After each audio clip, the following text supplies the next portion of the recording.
সাল কেন 25 সাল আসার আগে আগে 25 সালের ভিতরেই দেশ ছাইরা পালাইতে হবে, ঠিক কিনা?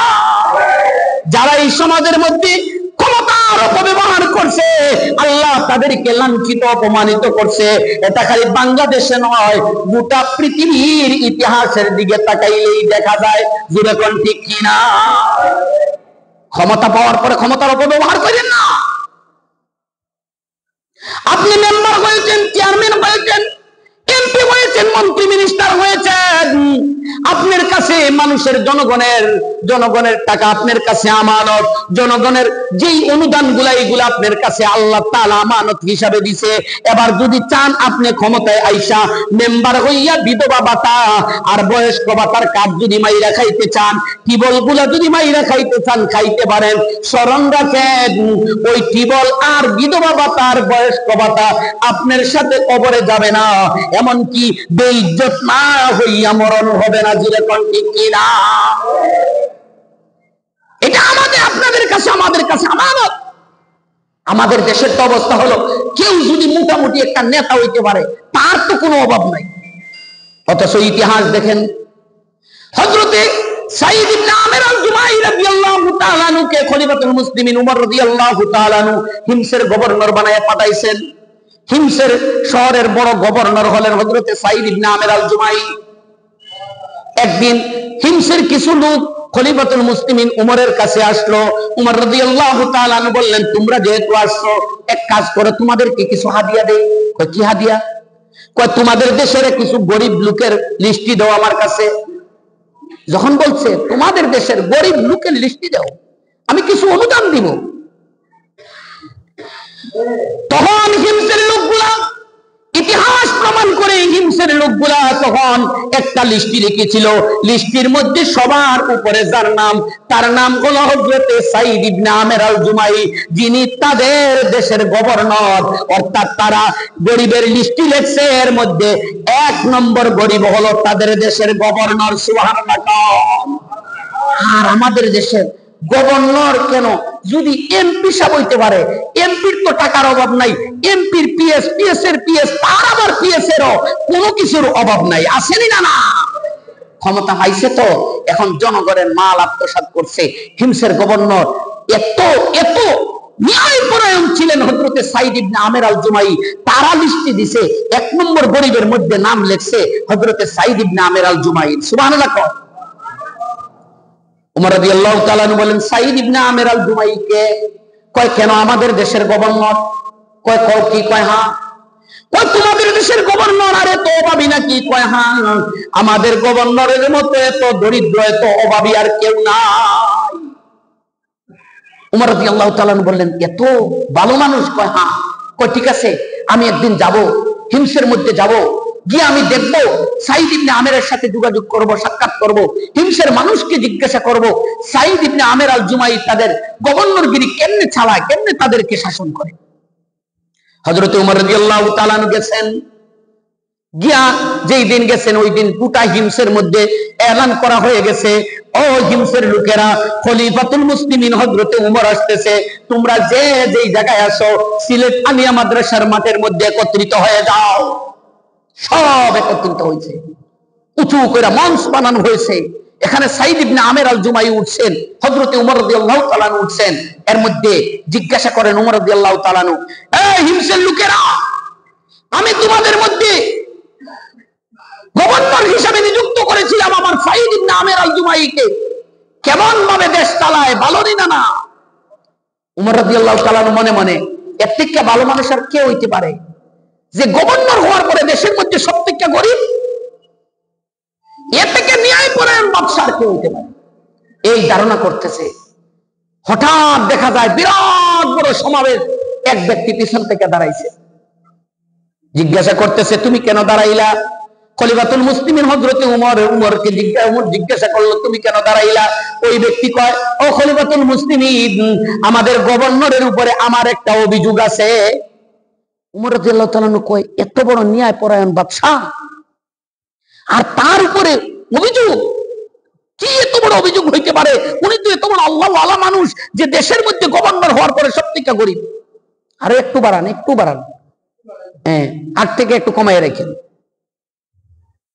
এতে কেবল আর কে হইতে পারে, এত বড় ভালো মানুষ আর কে হইতে পারে, কিন্তু তার বিরুদ্ধে অভিযোগ কি? বাবা বলো তোমার কি অভিযোগ? ওই ব্যক্তি দাঁড়াইয়া সাহস করে কথা বলতেছে গভর্নরের বিরুদ্ধে। আর আমাদের দেশে যদি একজন চেয়ারম্যানের বিরুদ্ধে কেউ যদি ফেসবুকে একটা কোনো কিছু লেখে, এমপির বিরুদ্ধে কিছু বলে, প্রধানমন্ত্রীর বিরুদ্ধে যদি খালি ফেসবুকে কিছু লেখে, 10 মিনিটের ভিতরে পুলিশে এসে ধরে নিয়ে যাবে। কথা বলছি কিনা? সামনে দাঁড়ায় কয় আমার একটা অভিযোগ আছে গভর্নরের উপরে। কি অভিযোগ? কয় আমাদের গভর্নর, উনি তো আপনি বলছেন ভালো, সবাই বলে ভালো, কিন্তু রাত্রের বেলা আমাদের গভর্নরে আমরা যদি ডাকি আমাদের ডাকে সাড়া দেয় না। উমর রাদিয়াল্লাহু তাআলা কয় এত ভালো মানুষ আর রাত্রে তোমরা ডাক দিলে ডাকে সাড়া দেয় না? কয় না। কয় কেন? কয় জানি না, উনি কেন জানি রাত্রে আমাদের ডাকে সাড়া দেয় না। হযরত উমর রাদিয়াল্লাহু তাআলা শাসন কেমন ছিল? উমর রাদিয়াল্লাহু তাআলা সাথে সাথে হিমসের গভর্নর সাঈদ ইবনে আমের আল জুমাইকে বলেন, ও সাঈদ ইবনে আমের, এই মুহূর্তে জনগণের সামনে দাঁড়াইয়া জবাব দিতে হবে, কেন তুমি মানুষের ডাকে সাড়া দেও না? আর আমাদের দেশের যদি কোনো নেতা এইরকম করে, কয়টা দলীয় ব্যাপার, নেত্রী দেখবো, আমরা দেখার অধিকার নাই। কথা কোন ঠিক কিনা? হযরতে সাঈদ ইবনে আমের আল জুমাইকে বলল তুমি দাঁড়াও। সাঈদ ইবনে আমের আল জুমাই দাঁড়াইয়া চোখের পানি ছেড়েছে, কান্না শুরু করে দিয়েছে। খলিফাতুল মুসলিমিন ওমর বলে, এ সাঈদ ইবনে আমের আল জুমাই, তুমি কাঁদো কেন? কি হয়েছে? কি হয়েছে? কি হয়েছে?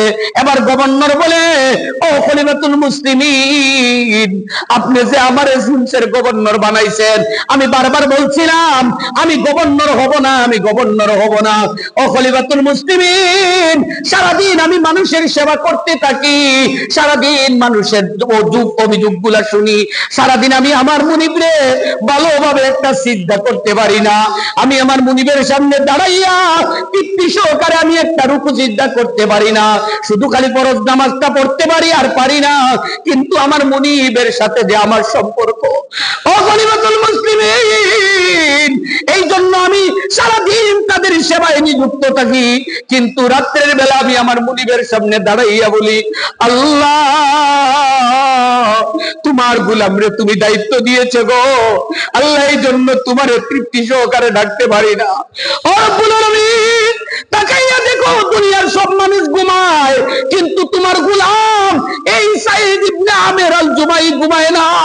আল্লাহ, জীবনে কত গুনাহ করেছি, আমার মতো নাফরমান আর কেউ নাই, কেউ নাই।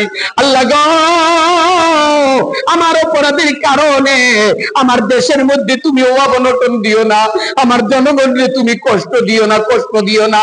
এই বলে আমি কান্দি, আমি রাত্রের বেলা আমার মুনিবের ইবাদত করি, এই জন্য আমি কারো ডাকে সাড়া দেই নাই। জোরে কন্যা সুবহানাল্লাহ। যেই ব্যক্তি শুনছে কয় না তাহলে আমার আর অভিযোগ নাই, উনি যেহেতু আল্লাহর ইবাদত করে আমার অভিযোগ নেই। 2 নম্বরে হযরতে খলিফাতুল মুসলিমিন জিজ্ঞাসা করেন আর কারো কোনো অভিযোগ আছে? লাভ দিয়ে আরেক ব্যক্তি দাঁড়াইছে, আরেক ব্যক্তি দাঁড়াইয়া কয় খলিফাতুল মুসলিমিন আমার একটা অভিযোগ। কি অভিযোগ? কয় আমাদের গভর্নর প্রতিদিন যখন অফিসে আসে 5-10 মিনিট লেট হয়ে যায়, 5-10 মিনিট পরে আসে। উমর রাদিয়াল্লাহু তাআলা তো গুসায় লাল হয়ে গেছেন। হে সাঈদ ইবনে আমের আল জুমাই, ক্ষমতাটা তো এটা আল্লাহর দেওয়া একটা আমানত, এই আমানত পাওয়ার পরে তুমি কেন খেয়ানত করো? কেন তুমি টাইম মতো অফিসে গিয়ে হাজির হও না? জবাব দাও, জনগণের সামনে দাঁড়াইয়া জবাব দাও। হযরতে সাঈদ ইবনে আমের আল জুমাই দাঁড়াইয়া চোখের পানি ছাড়ে, কথা বলে না, কথা বলে না। খলিফাতুল মুসলিমিন জিজ্ঞাসা করে, এ সাঈদ ইবনে আমের আল জুমাই, কি হয়েছে? কথা কেন বলো না, কথা কেন বলো না? সাঈদ ইবনে আমের আল জুমাই বলে, ও খলিফাতুল মুসলিমিন, আমি এত গরীব, এত অসহায়, আমি এত দরিদ্র মানুষ, আমার স্ত্রীটা অসুস্থ বাসার মধ্যে, আমার স্ত্রী একা একা কাজ করতে পারে না, আমি একটা কাজের লোক রাখতে পারি না, কাজের লোক রাখতে পারি না, যে কাজের লোকটা আমার স্ত্রীর সাথে ঘরের কাজের মধ্যে সহযোগিতা করবে। ও খলিফাতুল মুসলিমিন, আমি প্রতিদিন সকালবেলা যখন অফিসে আসি, আসার আগে আমি আমার স্ত্রীর কাজের মধ্যে কিছু সহযোগিতা করে তারপরে আসি, এই জন্য আমার একটু সময় দেরি হয়ে যায়। আল্লাহু আকবার। আর আমাদের দেশের যে প্রধানমন্ত্রী হয় তার পিএসএ 400 কোটি টাকা মাইরা চলে যায়, এরপরে নিজের মুখে নিজে স্বীকারোক্তি দেয়, আসেনি না? না, কাজের লোকের অভাব নাই। কিন্তু হযরত সাঈদ ইবনে আমের আল জুমাই গভর্নর হওয়ার পরে তার ঘরে একটা কাজের মেয়ে রাখার টাকা নাই। জিজ্ঞাসা করলেন, তোমার অভিযোগের জবাব পাইছো নি? কয়, হ্যাঁ হ্যাঁ আমি জবাব পাইছি, আমার আর কোনো অভিযোগ নাই। হযরতে ওমর ইবনুল খাত্তাব বলে জিজ্ঞাসা করে, আর কারো কোনো অভিযোগ আসেনি? কয়, হ্যাঁ। আরেকজন লাফ দিয়ে দাঁড়ায়, আমার একটা অভিযোগ। ওমর রাদিয়াল্লাহু তাআলা কয়, কি রে, বুঝলাম না, এত বড় আল্লাহওয়ালা মানুষ আর এখন তার উপরে একটার পরে একটা অভিযোগ, বলো তোমার কি অভিযোগ? কয়, আমার অভিযোগ হলো আমাদের গভর্নর প্রত্যেক মাসে একদিন অফিসে আসে না, মাসে একদিন আসে না। আর আমাদের দেশের চেয়ারম্যান যে হয় সপ্তাহে একদিন বা 2 দিন ইউনিয়ন অফিসে পায়, এরপরে জনগণের আর খুঁজা পায় না, আসেনি না? না, আর একদিন যায় না, মাসে একদিন যায় না, বানাই অভিযোগ। হযরত ওমর বলেন, কেন তুমি একদিন আসো না? এই মুহূর্তে তুমি কারণ দর্শাতে হবে, জনগণের সামনে জবাব দিতে হবে, না হয় তোমাকে ছাড়বো না। হযরতে সাঈদ ইবনে আমের আল জুমাই চোখের পানি ছেড়ে কান্দে আর কয়, খলিফাতুল মুসলিমিন, আমি কেমনে সাধারণ মানুষের সামনে প্রকাশ করব? ও খলিফাতুল মুসলিমিন, আমি যেহেতু গরিব, এত অসহায়, আমি যেহেতু দরিদ্র, আমার যে গায়ের মধ্যে একটা জুব্বা দেখতেছেন, ওই একটা কাপড় ব্যতীত 2টা কাপড় আমার নাই। খলিফাতুল মুসলিমিন, সারাটা মাস আমি একটা কাপড় পইরা অফিস করি, 1 মাস পরে আমি কাপড়টা ধুইয়া দেই, 1 মাস পরে আমি আমার কাপড়টা ধুইয়া পরিষ্কার করি, যেই দিন আমার কাপড়টা ধুইয়া দেই ওই দিন আমি আর অফিসে আসতে পারি না। আল্লাহু আকবার। তারা ছিল সত্যিকারের আমানতদার, কথা বলেন ঠিক কি না? ওই ব্যক্তি কয়, না আমার কোনো অভিযোগ নাই, আমার অভিযোগ আমি তুলে নিলাম। জিজ্ঞাসা করলেন, আর কারো কোনো অভিযোগ আসেনি? আরেকজন দাঁড়াইছে। খলিফাতুল মুসলিমিন, আমার অভিযোগ। কি তোমার অভিযোগ? আমার অভিযোগ হলো আমাদের গভর্নর মাঝে মধ্যে দেখা যায় ভালো ভালো চলে, হঠাৎ দেখা যায় অজ্ঞান হয়ে যায়। জিজ্ঞাসা করলেন, তুমি অজ্ঞান হও কেন? আমার যে একটা দৃশ্য মনে হয়, ইসলামের আগে আল্লাহর নবীর সাহাবী হযরতে খুবাইব রাদিয়াল্লাহু তাআলা আনহু, হযরতে খাব্বাব রাদিয়াল্লাহু তাআলা আনহুকে যে নির্যাতন করে শহীদ করা হয়েছিল, ওই দৃশ্যটা সাঈদ ইবনে আমের আল জুমাই দেখছিল। উনি বলেন, যখন আমার মাথার মধ্যে এই জিনিসটা আসে, তখনই আমার মাথায় হ্যাং করে যে আমি কোন অবস্থায় আছিলাম আর এখন কোন অবস্থায়। এই দৃশ্যটা মনে হলে নিজের মাথায় নিজে ঠিক রাখতে পারি না, আমি অজ্ঞান হয়ে যাই। তারা মানুষের ক্ষমতা পাওয়ার পরে ক্ষমতার অপব্যবহার করে নাই, জুড়ে কোন ঠিক কিনা? তাহলে দেখেন, ক্ষমতাও আল্লাহর দেওয়া একটা আমানত, জুড়ে কোন ঠিক কিনা? আল্লাহ তাআলা ছেলে মেয়ে দিয়েছেন, ছেলে মেয়ে আল্লাহর দেওয়া আমানত, জুড়ে কোন ঠিক কিনা? আল্লাহ আপনাকে ছেলে দিয়েছেন, মেয়ে দিয়েছেন, এটা আল্লাহর দেওয়া আমানত। এই আমানতকে আপনি যথাযথ জায়গায় ব্যবহার করতে হবে। ছেলে মেয়েরে যদি আপনি দ্বীনি শিক্ষা না দেন, তারে যদি ইসলামী তরবিয়ত না দেন, তাহলে আপনি আল্লাহর দরবারে ছুটতে পারবেন না। ছেলে মেয়ে আল্লাহর দেওয়া আমানত, আপনি তাদেরকে সময় সময় ইসলামী তরবিয়ত, ইসলামী প্রশিক্ষণ দিয়ে তাকে তুলতে হবে, যেরকম ঠিক কিনা? আমরা আমাদের সন্তান আমাদের চোখের সামনে বাম হাতে খাবার খায়, আমি তারে বাধা দেই না। আমার সন্তান সালাম দেয় না, মসজিদের ইমাম সাহেব কই, হুজুর কি পড়ান, সন্তানে তো সালাম দেয় না। আপনি সন্তানকে সালাম দিলেন না? বাবা যদি সন্তানরে একদিন সালাম দিত, আসসালামু আলাইকুম ওয়া রাহমাতুল্লাহ, পরের দিন সন্তান দেখলেই বাবারে সালাম দিত, জোরে কোন ঠিক কিনা? কয়, মোল্লা কিতাব পড়ায় বুঝি না, মা বাবারেও সালাম করে না, আদব কায়দা খুনতেও শিখাই না, আসেনি না? না, সন্তানে নিজের চোখের সামনে বাম হাতে খাবার খায়, বিসমিল্লাহি ওয়া আলা বারাকাতিল্লাহ বলে খাবার খায় না, আল্লাহর নাম ছাড়া খাবার খায়, মা বাবা বাধা দেয় না। কয় কিতা জানেননি? কয় মসজিদের ইমাম সাহেব তাই খানা খাওয়ার দুয়াটাও শিক্ষা দিছেন না, আসেনি না? না, কেন? আপনি মা বাবা হইছেন, সন্তান আপনার আল্লাহর দেওয়া আমানত, আপনি সেইটাকে ভালো জায়গায় ব্যবহার করলেন না কেন? আপনি তাকে শিক্ষা দিলেন না কেন? আর শিক্ষা দেয় কি জানেননি? মা বাবা যখন বাহির হয়ে যায়, বাবা বাহির হয়ে যায়, সন্তান রে মা কয়, তোমার আব্বু যাচ্ছে, কও টা টা টা টা টা টা, আসেনি না? না, হ্যাঁ, কয় টা টা টা টা টা টা টা টা টা টা, আল্লাহর গজব পড়ো, গজব পড়ো, শিক্ষা দেয়। কয় না এই কথাটা শিক্ষা দেয় না। তোমার আব্বু যাচ্ছে, কও আসসালামু আলাইকুম ওয়া রাহমাতুল্লাহ, আল্লাহ হাফেজ। মাই কথা বলবে, যাও বলো আল্লাহ হাফিজ, কই না কও টা টা টা টা। মুসলমান ইমানদার, এই জন্য তো আমাদের সমাজের বাচ্চাগুলা আল্লাহ ওয়ালা হয় না, বুজুর্গ হয় না। জুড়ে কোন ঠিক কিনা? হযরতে কুতুবউদ্দিন বখতিয়ার কাকি রহমতুল্লাহ আলাইহির নাম শুনছেননি? কথা বলেন, শুনছেননি? কুতুবউদ্দিন বখতিয়ার কাকি রহমতুল্লাহ আলাইহি এত বড় একজন আল্লাহর ওলি ছিলেন। ভারতে গেলে দেখবেন বিরাট বড় কুতুব মিনার কুতুবউদ্দিন বখতিয়ার কাকির নামে আছে না? না। এত বড় আল্লাহর ওলি হয়েছেন কেন জানেন? মায়ের কারণে। কার কারণে? কথা বলেন, মায়ের কারণে হচ্ছে। কিভাবে? দেখুন, কুতুবউদ্দিন বখতিয়ার কাকিকে যখন মাদ্রাসায় ভর্তি করে দিলেন, মাদ্রাসা থেকে আসছে, আইসাই বাড়িতে এসে কয়, আম্মু খাবার দাও, পেটে অনেক খিদা পেয়েছে, খাবার দাও। কুতুবউদ্দিনের মা যেই মাত্র শুনছে সন্তান তার কাছে খাবার চায়, কুতুবউদ্দিনের মা বলে, বাবা রে, খাবার দেওয়ার মালিক আমি না, খাবার দেওয়ার মালিক হলো আল্লাহ। আল্লাহর নাম রাজ্জাক। তুমি খাবার যদি চাও আল্লাহর কাছে চাও। আমি তোমার মা, আমিও তো মাখলুক, আমি তোমারে খাবার দিতে পারি না। আর আমরা যখন সন্তানে কয় আম্মু খাবার দাও, কয় বাবা এখনই দিচ্ছি। কি ডিজিটাল বাংলাদেশ! হুজুর যাইয়া দেন আমার বাচ্চাটা যায়। বলে কেন? কয় খায় না। কি করেন? কয় কার্টুন টাটুন দেখাইয়া কত কিছু কইরা খাওয়ায়। কপাল পুরা। একবার বললো না যে আমার সন্তানকে আমি বিসমিল্লাহ আলা বারাকাতিল্লাহ আল্লাহর নামে খাওয়াই, কয় কার্টুন দেখাইয়া খাওয়াই। আসেনি না? না। কুতুবউদ্দিন মাদ্রাসা থেকে বাড়িতে গিয়া কয় মা খাবার দাও। কুতুবউদ্দিনের মা কয় না না, ও কুতুবউদ্দিন, খাবার দেওয়ার মালিক আমি না, খাবার দেওয়ার মালিক আল্লাহ। তুমি আল্লাহর কাছে চাও, আল্লাহ তোমারে খাবার দিব, আল্লাহ তোমারে খাবার দিব। কুতুবউদ্দিন জিজ্ঞাসা করে, মা কেমনে চাইমু, কেমনে চাইমু? মা বলে, কেন কেন? যাও নদীতে যাও, গিয়ে তুমি ওযু বানাও, এরপরে যায় নামাজ বিছাইয়া 2 রাকাত নামাজ আদায় করে আসমানের মালিকের দিকে 2টা হাত তুললা কান্দো আর বলো, আল্লাহ খাবার দাও, খাবার দাও, তোমার নাম রাজ্জাক।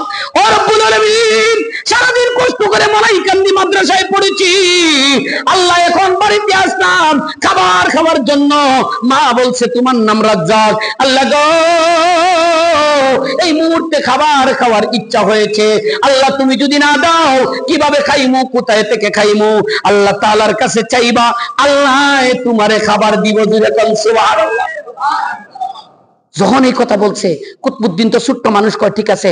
মার শিখানো মতো ওযু বানাইছে, বানাই এসে যায় নামাজ বিছাইয়া আল্লাহর কাছে দোয়া করে, রব্বুল আলামিন, আমার মা বলেছে তোমার নাম রাজ্জাক। ও রব্বুল আলামিন, সারাদিন তোমার কোরআন পড়েছি, তোমার নবীর হাদিস শিখলাম, ও আল্লাহ বিকাল বেলা আবার মাদ্রাসা থেকে বাড়িতে আসলাম, মার কাছে খাবার চাইলাম, মা বলল তুমি নাকি রাজ্জাক, তুমি নাকি রিজিক দাতা। আল্লাহ গো, এই মুহূর্তে পেটে বড় খিদা, খাবার বড় মন চায়, মন চায়। আল্লাহ গো, তুমি যদি খাবার না দাও তাহলে কে দিব, কে দিব? এই কথা বলে কুতুবউদ্দিন কান্দে, আল্লাহর কাছে দোয়া করে। ওইদিকে মা তাড়াতাড়ি পাশের রুমে দস্তারখানা বিছাইয়া কুতুবউদ্দিনের জন্য খাবার রেডি কইরা ডাক দিয়া কয়, কুতুবউদ্দিন রে, আসো আসো, আল্লাহ তোমারে খাবারের ব্যবস্থা করে দিছে, আল্লাহ তোমারে খাবার দিছে। সন্তান তো বাস্তবে বিশ্বাস করছে, কারণ ছোট্ট মানুষ, যা শিক্ষা দিবেন তাই তো শিখবো। কথা কোন ঠিক কিনা? বাবা আসো, আল্লাহ তোমার খাবার দিছে। এবার গিয়ে কুতুবউদ্দিন খাইতে শুরু করছে, খায়। মা কয় না এমনে খাইবা না। কয় কেমনে খাইমু? কয় শুনো, প্লেটের ডান দিক থেকে খাও, ছোট ছোট লুকমা দিয়া খাও, বিসমিল্লাহি ওয়া আলা বারাকাতিল্লাহ এই কথা বলে মুখের মধ্যে দাও, এরপরে তুমি খাও, এইভাবে খাও, এইভাবে খাও। কুতুবউদ্দিন মার শিখানো মতো ওইভাবে খায়। সুবহানাল্লাহ কোন। এইভাবে দীর্ঘদিন চললো। কিছুদিন পরে হঠাৎ একদিন কুতুবউদ্দিনের মা কোন একটা কাজে গোয়েনঘাট উপজেলার মধ্যে গেছে একটা কাজের জন্য, আর ওইদিকে মালাইকান্দি মাদ্রাসা ছুটি হয়ে গেছে, 3টা বেজে গেছে। কুতুবউদ্দিন এবার আসতেছে, বাড়িতে আইসা ডাক দেয়, মা মা মা তুমি কোথায়? মা তো আর জবাব দেয় না। কোত্থেকে জবাব দিব? মা তো গোয়েনঘাট। কথা কোন ঠিক কিনা? যখন মা কোনো জবাব দেয় না, এখন মনে মনে ভাবলো, মা বাড়িতে নাই তো কি হয়েছে, খাবার তো আমার আল্লাহ দেয়, সুতরাং আমি আল্লাহর কাছে চাইলাই, এরপরে আল্লাহ দিব, আমি খাইব। সুবহানাল্লাহ কোন। এইগুলা হলো আপনার সন্তানকে আপনি শিক্ষা দিতে হবে। ঠিক কিনা?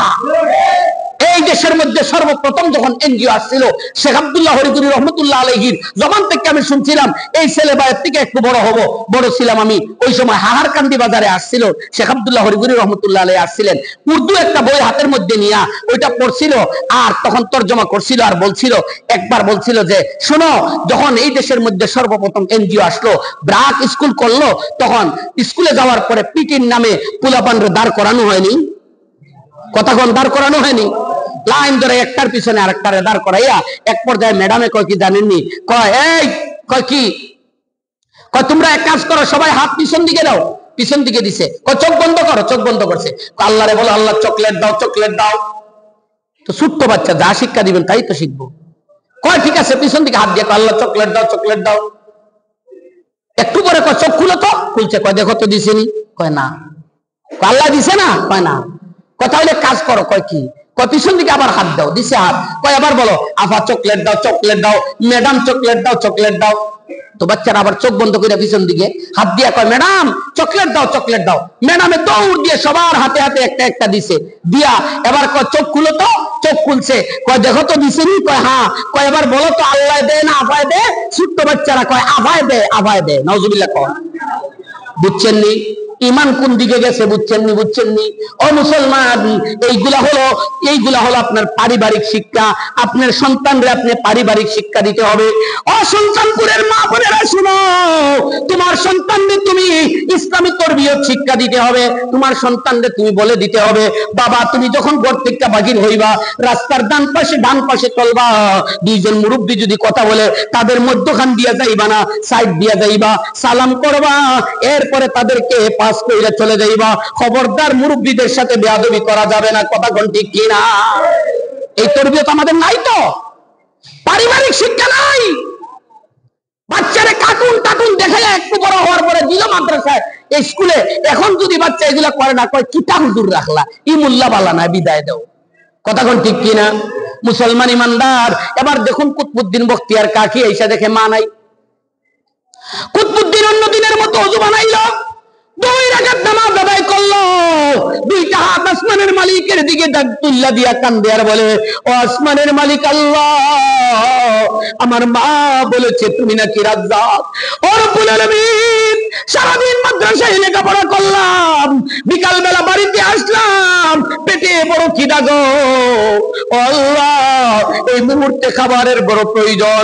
আল্লাহ তুমি না রাজ্জাক, তুমি না রিজিক দাতা।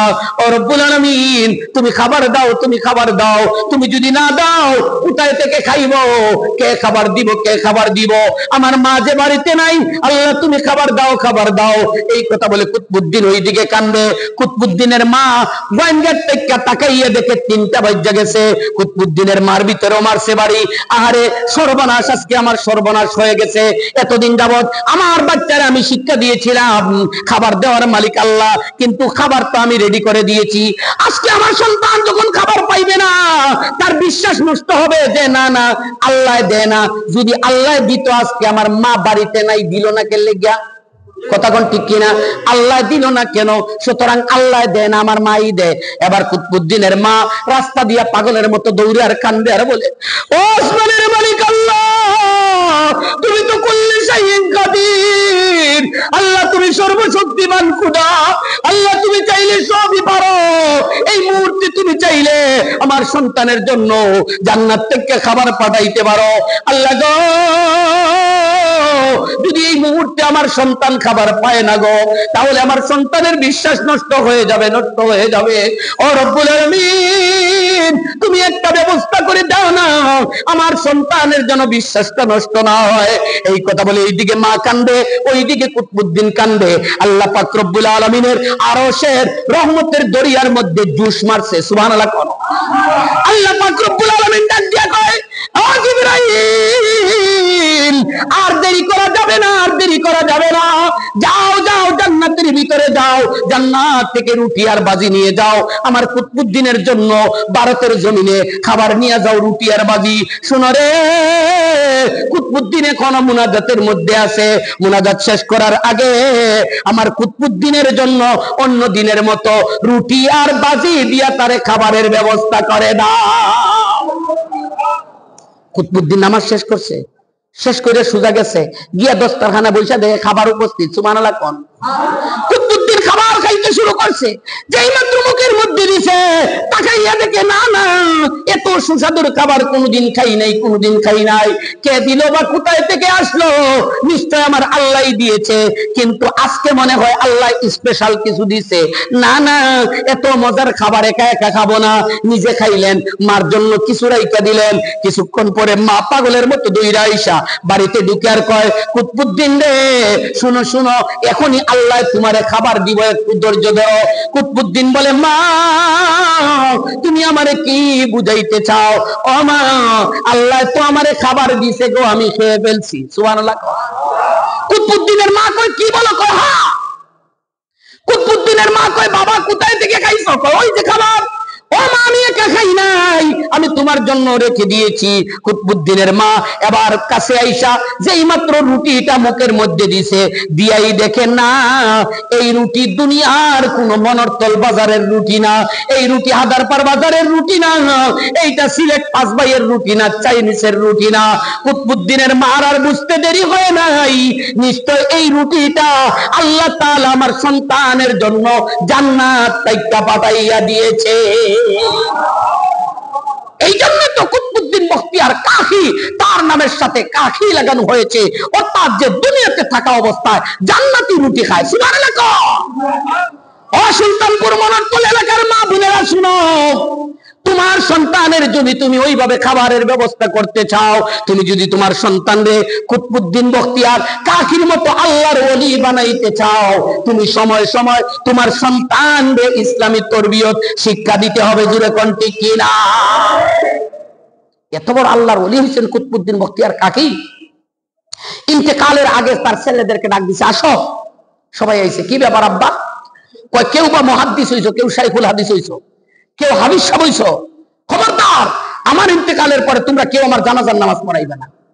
সন্তানরা কয়, বুঝলাম না। একটা মানুষের সারা জীবনের সাধনা কষ্ট করে একটা সন্তানরে মনাইকান্দি বুগেলকান্দি মাদ্রাসায় দিয়া হাফিজে কোরআন বানায়, আলেম বানায়, উদ্দেশ্য হলো আমার জীবনের শেষ জানাজার নামাজটা আমার সন্তানে পড়াইয়া দিব। আর আব্বা আপনি দেখি ব্যতিক্রম, আপনি কোন আপনার জানাজার নামাজ আমরা পড়াইতাম না, তাহলে কে পড়াইবো? কুতুবউদ্দিন বখতিয়ার কাকি কয়, না না, আমার জানাজার নামাজ পড়াইবে ওই ব্যক্তি যার মধ্যে 4টা গুণ পাওয়া যায়। যেরকম সুবহানাল্লাহ। কয়টা গুণ? এই 4টা গুণ আমরা অর্জন করব তখন ইনশাআল্লাহ। জুড়ে বলেন ইনশাআল্লাহ। কুতুবউদ্দিন বখতিয়ার কাকি উনার সন্তানদেরকে বলে, শুনো শুনো, আমার ইন্তেকালের পরে আমার জানাজার নামাজ পড়াইবো ওই ব্যক্তি যেই ব্যক্তি কোনদিন তাহাজ্জুদের নামাজ ছাড়ে নাই। সুবহানাল্লাহ বলে। আর আমরা তো সারা জীবনে কোনদিন তাহাজ্জুদের নামাজ পড়তে পারি না। কথা কোন ঠিক কিনা? কুতুবউদ্দিন বলে, শুনো, আমার জানাজার নামাজ পড়াইবো ওই ব্যক্তি যেই ব্যক্তি কোনদিন আসরের নামাজের সুন্নত ছাড়ে নাই। যেরকম সুবহানাল্লাহ। 3 নম্বরে বলে, আমার সন্তানেরা শুনো, আমার ইন্তেকালের পরে আমার জানাজার নামাজ পড়াইবো ওই ব্যক্তি যেই ব্যক্তি কোনদিন তাকবীরে উলা ছাড়ে নাই। যেরকম সুবহানাল্লাহ। আমরা তো তাকবীরে উলা ধরতে পারি না, তাকবীরে উলা ধরবো দূরের কথা, জামাতেও নামাজ পড়তে পারি না। আসেনি না? অনেকে আবার ঘরের ভিতরে পড়ে, অনেকে আবার সাপ্তাহিক নামাজ পড়ে, সপ্তাহে শুক্রবার ছাড়া আর আসতে পারে না। আসেনি না? নিজের বেলায় শুনলো না বুঝে, আল্লাহর বেলায় সাইরা নাও বুঝে না। কথা কোন ঠিক কিনা? মনরতল বাজারে গিয়া দোকান না খুললে খাইবো কই থেকে, এটা ভালো বুঝে। একদিনও দোকান খুলতে মিস করে না। কিন্তু যে আল্লাহ তোমারে বানাইলো আল্লাহর ইবাদত করার জন্য, ওই আল্লাহর বিধানটা ফজরের নামাজটা পড়ে গেল না। কথা কোন ঠিক কিনা? তার মৌতের জন্য তার ভয় নাই, চিন্তা নাই, সে যে মরবে, কবরে যাবে। যদি এই চিন্তা থাকতো, সে কখনো এই নাফরমানি করতো না, নামাজ ছাড়তো না। দিলে কোন ঠিক কিনা?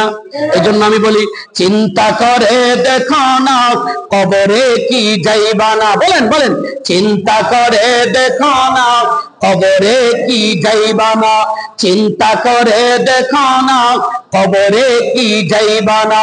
যেই কবরে আল্লাহ ছাড়া বন্ধুকে থাকবে না। ঠিক কিনা?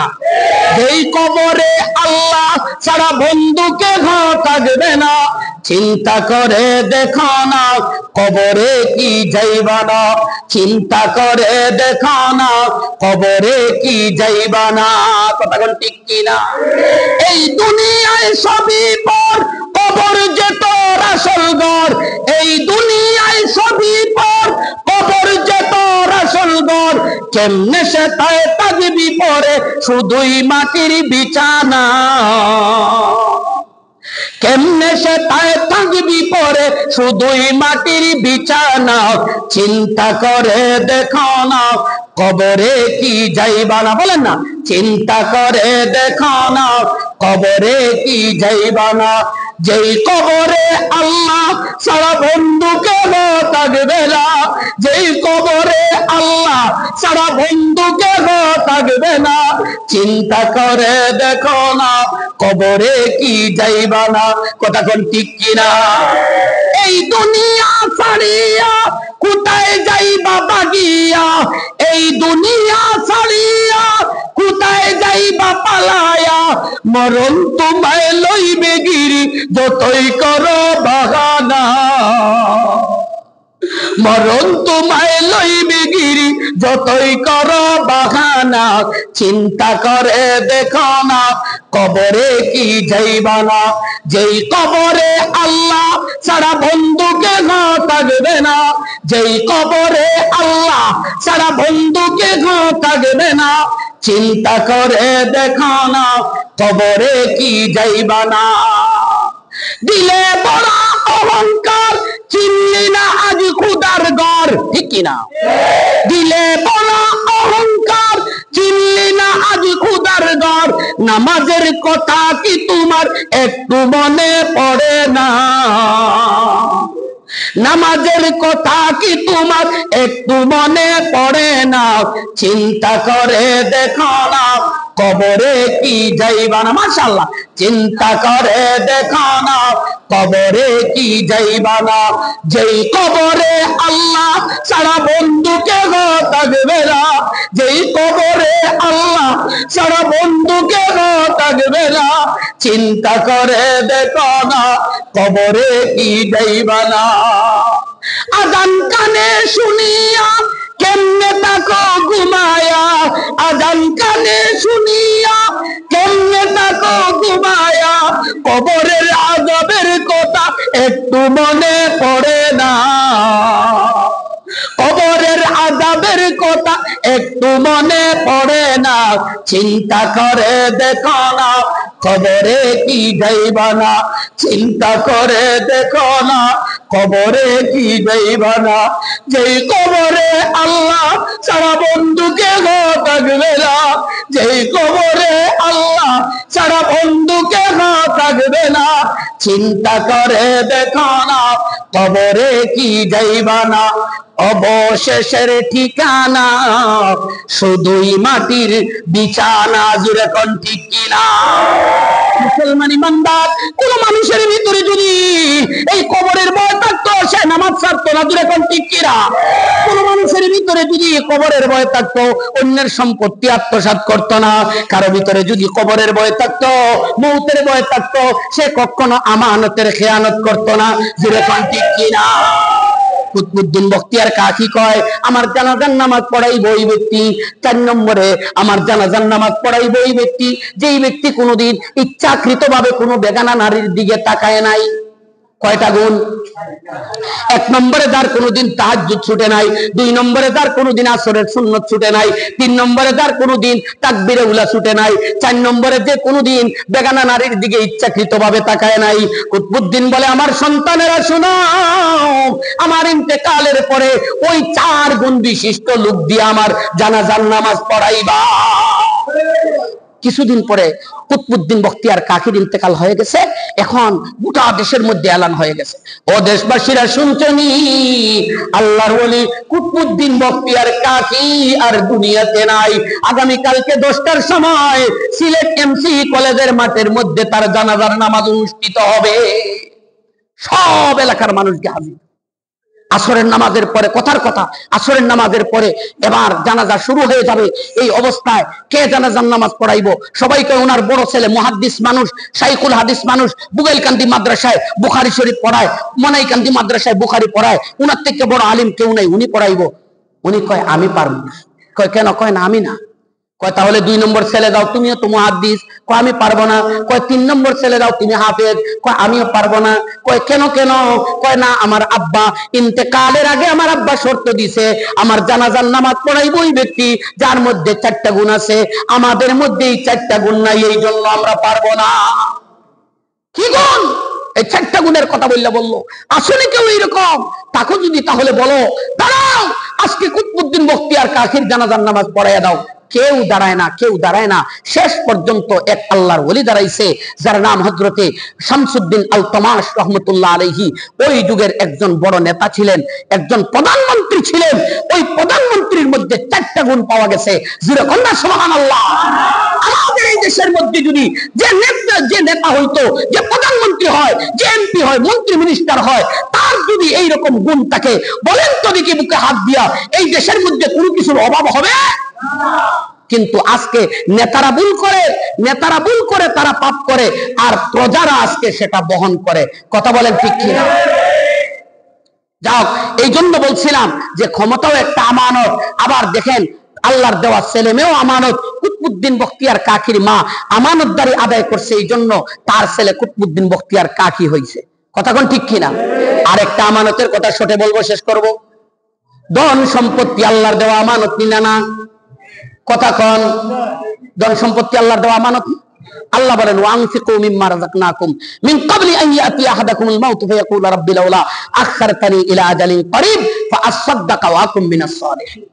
আল্লাহ বলেন আমার দেওয়া ধন সম্পত্তি থেকে আমার নামে তুমি দান করো, কারণ যখন তোমার মৌতের সময় আসবে তখন তুমি শত চেষ্টা করেও পারবা না দিতা। বলবা আল্লাহ 10টা মিনিট সময় দাও, সব ধন সম্পত্তি সুলতানপুর মসজিদে দিয়া দিব, কিন্তু সময় পাইবেননি, সময় পাবেন না। এই জন্য ধন সম্পত্তির আল্লাহর রাস্তায় কাজে লাগাইতে হবে। কথা কোন ঠিক কিনা? আপনারা নিশ্চয় নাম শুনছেন, হযরতে সুলতান মাহমুদ গজনবীর নাম শুনছেননি? কথা কয় না, শুনছেননি? আর মনে আপনারা ইচ্ছুক না, আমিও শেষ করতেছি। দেখেন সুলতান মাহমুদ গজনবী এত বড় আল্লাহর ওলি ছিলেন, উনি কিন্তু দান খয়রাতের মধ্যে এত উগ্রগামী ছিলেন। হযরতে বাদশাহ হারুনুর রশিদ এত বড় একজন বড় বাদশাহ ছিলেন, উনিও আল্লাহর ঘর মসজিদ বানাইছিলেন। এমনকি আল্লাহর ঘর মসজিদ বানানোর পরে স্বপ্নের মাধ্যমে দেখে, একদিন রাত্রে স্বপ্নের মাধ্যমে দেখে উনি জান্নাতে গেছে। জান্নাতের ভিতরে গিয়া দেখে বিরাট বড় বিল্ডিং, জান্নাতের ভিতরে হাঁটতেছে। হঠাৎ তাকায় দেখে উনার যে বিল্ডিং, এটা থেকে আরো দামি সুন্দর আরেকটা বিল্ডিং দেখা যায়। কোন এটা কার রে? নবীজি হাদিসের মধ্যে বলছেন মান বানা লিল্লাহি মাসজিদান বানাল্লাহু লাহু বাইতান ফিল জান্নাহ। যারা দুনিয়ার মধ্যে মসজিদ বানায়, আল্লাহ তার জন্য জান্নাতে ঘর বানায়। তো আমি জান্নাতে আসলাম, আমি আমার ঘর পাইলাম, এখন আর তো কেউ দেশের মধ্যে এইরকম মসজিদ বানাইছে না, আমি আমার নিজের অর্থায়নে একটা মসজিদ বানাইলাম। উনি নিজের টাকা দিয়ে একটা মসজিদ বানাইছিলেন। স্বপ্নে দেখে জান্নাতে গেছে, উনার ঘর পাইছে, কিন্তু পাশে দেখে এর থেকে আরো সুন্দর দামি একটা ঘর। উনার কাছে প্রশ্ন জাগলো, এত সুন্দর ঘরের মালিককে দেখি ওইটা দুইটা ডুববো, পারমিশন নাই, ফেরেশতারা না করে। কেন? কয় এটা তোমার না। ওইটা কার? কয় জানো না এটা কার? কয় না। কয় এটা হইলো তোমার যে মসজিদ বানানোর সময় যে জুগালি দিছিল হেল্পার, ওই হেল্পারের এটা। কয় কস কি? কয় হ। কয় সে আমার এত বড় বিল্ডিং এর মালিক হইলো কেমনে? হে মসজিদ কে দুনিয়াতে মসজিদ বানাইছে? কয় না, মসজিদ বানাইছে না, কিন্তু বানাইছে। কয় কেমনে? কয় তুমি যে মসজিদ বানাইছো, তুমি হুকুম করছিলে তোমার মসজিদে কেউ দান করতে পারবা না, তুমি একা একা করবা, কেউ দান করতে পারবে না, এই জন্য কেউ দেয় নাই। কিন্তু তোমার যে হেল্পার, যেই ব্যক্তি ছিল, ওই ব্যক্তি একটু অনুদান দিছিল। কয় কি দিছে? কয় জানো না। কয় না। কয় যাও, তুমি গেলে জানতে পারবা। হযরতে বাদশাহ হারুনুর রশিদ এবার আসছেন। আসার পরে যখন আসছেন সকালবেলা, মানে ঘুম ভাঙছে, ঘুম ভাঙার পরে সবাই ডাকছে, এই যারা মেস্তুরিরা কাজ করছো সবাই আসো, যুগালি আসো। আইছে, এই আমার মসজিদে আমি বলছিলাম একা বানাবো, কেউ অনুদান দিতে পারবে না, কিন্তু আমার মসজিদের মধ্যে কে দান করছে কত? কয় কেউ তো করে নাই। কয় না, এই আব্দুল্লাহ এদিকে আইছে, তুই কি দান করছ? কয় না আমি তো কিছু করি নাই। ও কিছু করস নাই? কয় না। আমি নিজের চোখে স্বপ্নের মাধ্যমে দেখছি যে তোর জন্য আল্লাহ তাআলা জান্নাতে ঘর বানাইছে। নিশ্চয় তুই আমার মসজিদের মধ্যে সাহায্য করছ, অস্বীকার করবি না। কয় বাদশা যাবো না, বেয়াদবি মাফ করেন। আমি যখন আপনার মসজিদে কাজ করি, আমার বাড়িতে আমি একটা কুয়া খুঁজছিলাম, কুয়া তো অনেক নিচে গেছি, যাওয়ার পরে 3টা পাথর পাইছিলাম, সাদা 3টা পাথর পাইয়ে 3টা পাথর ভাবলাম ভালাই দেবো, বললাম না, পাথরটা ভালাবো না, পাথরটা আমি রাখলাম, পাথরটা আমি লুকাইয়া নিয়ে আসলাম। আপনার মসজিদ যে বানাইছি ওই পাথরের সাথে 3টা পাথর দিয়ে দিছিলাম, বলছিলাম আল্লাহ এত সুন্দর সুন্দর পাথর, এই পাথরগুলো আমি ফেলে দিব না। আল্লাহ কিয়ামতের দিন বাদশারে যখন তুমি মসজিদ নির্মাতা হিসাবে যদি ডাক দিয়া তারে জান্নাত দাও, আল্লাহ তার সাথে আমি 3টা পাথর দিয়া আমিও শরীক হইলাম। আল্লাহ দয়া করে তুমি আমারে মসজিদ নির্মাতা, মসজিদ বানানোওয়ালা হিসাবে এই কথা বললা, তুমিও আমারে জান্নাত দিয়ে দিও। সুবহানাল্লাহ। তাই নাকি? কয় হ্যাঁ। এখন বাদশা কয় এর লেগে তো আমি নিজের চৌকে তোর জান্নাতটা দেখছি রে। সুবহানাল্লাহ। এই জন্য আল্লাহর নবী বলেন মান বানা লিল্লাহি মাসজিদান বানাল্লাহু লাহু বাইতান ফিল জান্নাহ, যারা দুনিয়ার মধ্যে মসজিদ বানাবে আল্লাহ তাআলা তার জন্য জান্নাতে ঘর বানিয়ে দিব। আল্লাহর দেওয়া ধন সম্পত্তি আল্লাহর ঘর মসজিদে যদি দেন, আপনি সেই আমানতদারি আদায় করছেন। আর ধন সম্পত্তি যদি আপনি আল্লাহর ওয়াস্তে না দিয়া নিজের কাছে রাইখা দেন, কসম খোদার, এই ধন সম্পত্তির মালিক যখন ছেলে মেয়ে হইব, ওই সময় ছেলে মেয়েরা আপনার ইন্তেকালের পরে নামাজও পড়বে না, আপনার নামে দানও করবে না। কথা কোন ঠিক কিনা? এই জন্য আমরা বেশি বেশি করে মসজিদে দান করব। এই যে মসজিদ আলহামদুলিল্লাহ মোটামুটি এখন সুন্দর হয়ে গেছে, আরো অনেক কাজ বাকি আছে, নাকি কাজ বাকি আছে না? এরপরে মসজিদের এই ইয়ের মাধ্যমে আজকে একটা মাহফিলের আয়োজন, অনেক টাকা পয়সার দরকার।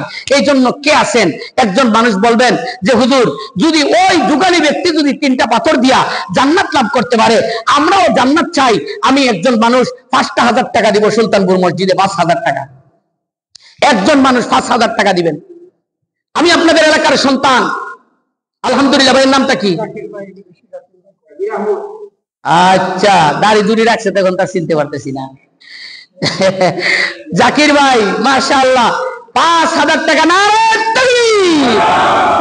আল্লাহ তোমার বান্দার সদকারে কবুল ফরমাও, মঞ্জুর ফরমাও, দিন দুনিয়ার ভালো নসিব ফরমাও, হায়াতের মধ্যে বরকত দান ফরমাও। রব্বুল আলামিন তোমার বান্দার বাবারে তুমি maaf করে দাও। আল্লাহ ইয়া রাহমার রাহিমিন তোমার বান্দার খানদানের মধ্যে গানরে maaf করে দাও। জোরে কোন আমিন। এরপরে 5,000 কে আছেন? এরপরে 5,000 তৌহিদ মিয়া হাজীপুর 5,000 টাকা। তৌহিদ মিয়া সাহেব হাজীপুর 5,000 টাকা।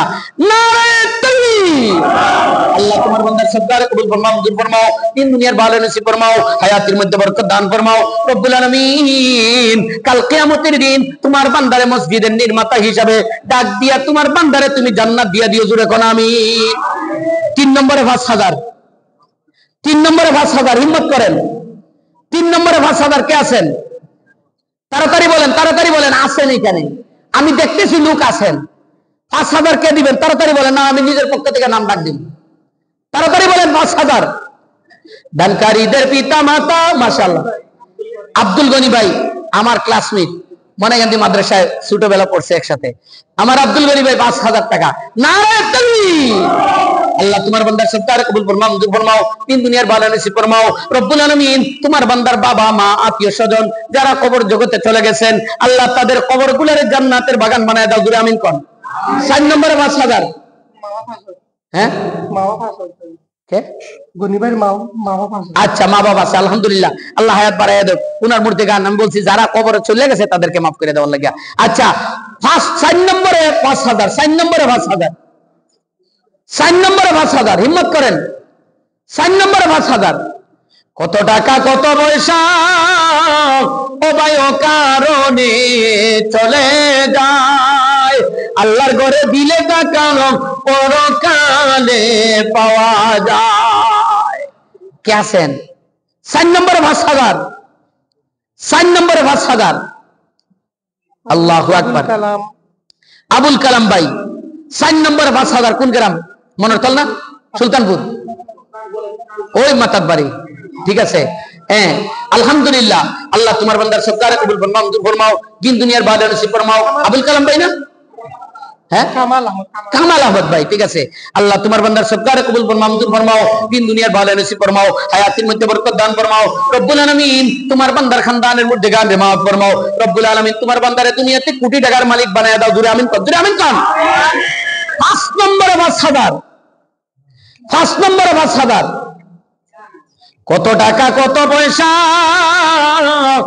ও কারণে চলে যায়, ও ভাই আল্লাহর ঘরে দিলে টাকা পরকালে পাওয়া যায়। কে আছেন, কে আছেন? 5 নম্বরে 5,000। আল্লাহর নবী হাদিসের মধ্যে বলছেন, বুনিয়াল ইসলাম আলা খামস, ইসলামের ভিত্তি হলো 5টা জিনিসের উপরে। আল্লাহ তোমার যে বান্দা 5 নম্বরে 5,000 টাকা দিব, আল্লাহ কিয়ামতের দিন তোমার বান্দারে ইসলামের 5টা স্তম্ভের কোন একটার মধ্যে আটকাইও না, 500 টাকার থেকে তোমার বান্দারে উদ্ধার করে দিও। জুড়ে আমিন কর, জুড়ে আমিন কর, আরো জুড়ে আমিন কর। আল্লাহ জানি না এতগুলা মানুষের আমিনের ভাগিদার কে হইব, কে জানি এরকম কে আছেন? 5,000, 5,000, 5,000 টাকা। আল্লাহু আকবার। কে আছেন? 5,000। ভাই এই যে 5,000 আর 10,000 এগুলো কিছুই না। আজকে যদি পেটের ব্যথা ধরে সাথে সাথে টান দিয়া গাড়ি এনে নিয়ে যাইতে হইব, 5 লাখও যাইতে পারে। কথা বলেন ঠিক কিনা? 5 লক্ষ টাকা রাখতে পারে। আল্লাহর নবী বলছেন, আস-সাদকাতু তারুদ্দুল বালা, সদকা করলে বলা মুসিবত দূর হয়, ও তাজিদু বিল উমার, হায়াত বাড়ে। আপনার যেন আল্লাহ এই নিয়তে দেন, বলে হুজুর আমি 5,000 টাকা দিব, আল্লাহ যেন আমার উপরে কোনো আযাব গজব না দেয়। মাশাআল্লাহ। এক মহিলা লিপি বেগম 5,000 টাকা নগদ দিয়ে দিছে। নারে তাকবীর! আল্লাহ তোমার বন্দের সবদারে কবুল ফরমাও, মঞ্জুর ফরমাও। আল্লাহ দিন দুনিয়ার ভালো নসিব ফরমাও, হায়াতের মধ্যে বরকত দান ফরমাও। রব্বুল আলামিন তোমার বন্দের খানদানের মুর্দিগানকে maaf ফরমাও, তোমার বন্দের দুনিয়া এবং আখিরাতের হর ভালাই নসিব ফরমাও। জোরে কোন আমিন। 6 নম্বরে 5,000 কেউ আসেননি? 6 নম্বরে 5,000 কেউ আসেননি? আল্লাহু আকবার। 6 নম্বরে 5,000 নাই। 3,000 কে দিবেন? 3,000, 3,000 টাকা দিবেন। 3-এর সাথে বড় সম্পর্ক আছে। মরণের পরে ওই যে কবর আছে, এখানে যাওয়ার পরে 3টা প্রশ্ন। কয়টা? 3টা প্রশ্ন। আল্লাহ তোমার যে বান্দা সর্বপ্রথম 3,000 টাকা দিব, আল্লাহ তোমার বান্দা কবরে যাওয়ার পরে 3টা প্রশ্ন করা হবে। 3টা প্রশ্নের উত্তরে তোমার বান্দারে তুমি আসানির সাথে দেওয়ার তৌফিক দান করো। জুড়ে আমিন কোন, আরো জুড়ে আমিন কোন। 3,000 কে আছেন? 3,000 কে আছেন?